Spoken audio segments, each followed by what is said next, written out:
On the night of April 3, 1995, a woman named Eleanor stood at the boundary of a remote orchard in northeast India.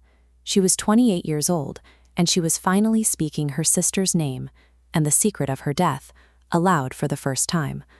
Thousands of kilometers away, on a rain-swept highway near Durgapur, a car carried 29-year-old tech founder Shekhar toward home.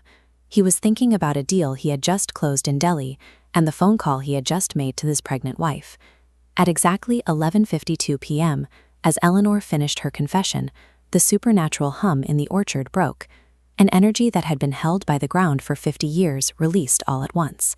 In that same second, Shekhar's car violently left the road.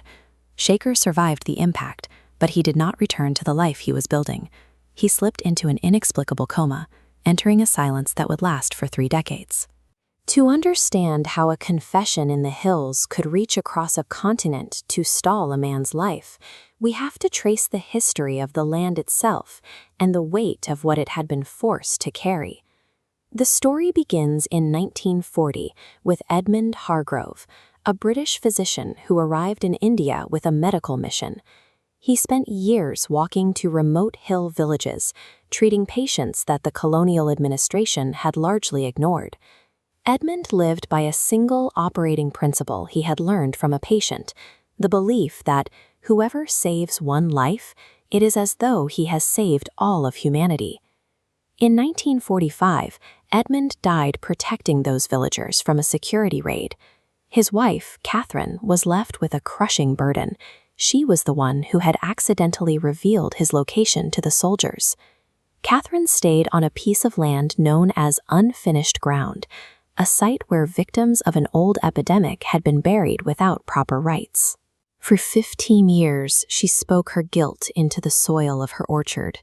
The land, hungry for what it had been denied, learned to feed on her unspoken shame, causing the trees to grow with unnatural, accelerated intensity. Eleanor, her granddaughter, returned to the property in 1995.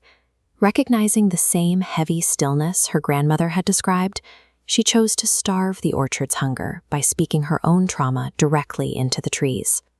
When the ground was finally forced to let go of 50 years of accumulated secrets, it triggered a massive release of energy that struck Shekhar's car at that precise moment on the highway. As Shekhar lay in a hospital bed, the company he founded, NovaBridge, faced a crisis of leadership in a rapidly changing Indian economy. While the land and the hills had thrived on secrets, Shekhar's family in Kolkata turned to a different kind of persistence, the arithmetic of devotion. They chose to manage the mundane details of a life that appeared to be over. For 6 years, Sitha attended every board meeting, taking 73 sets of minutes. His brother, Kiran, visited the care facility monthly. Over 30 years, that totals 316 consecutive visits, a steady rhythm of presence in a room defined by absence. Even when the events of September 2001 caused global investors to pull out of emerging markets and NovaBridge was forced to close, the family's commitment to Shekhar's recovery remained unchanged. They used the rigor of these routines to preserve Shekhar's place in the world, ensuring that if he ever returned, there would still be a history waiting for him to claim. On the morning of February 17, 2025, neural monitors in a Kolkata hospital began to record activity that the medical staff hadn't seen in 3 decades. After 30 years, Shekhar opened his eyes and looked at the world for the first time since 1995. He recognized his son, Ram, immediately. Despite the 30-year gap, the thousands of hours of bedside visits and stories read aloud had formed a connection that survived the coma. Years earlier, Kiran had stumbled upon a photograph of a stone farmhouse in a heritage publication. He had felt an instinctive pull to the property he couldn't explain. He spent 6 years tracing its history through colonial land grants and legal records until he finally secured the title for the family. It was only after Shekhar woke and saw the photo that the connection became clear. Looking at the stone walls, he called the property home. The family had unknowingly bought the very land that had caused the accident.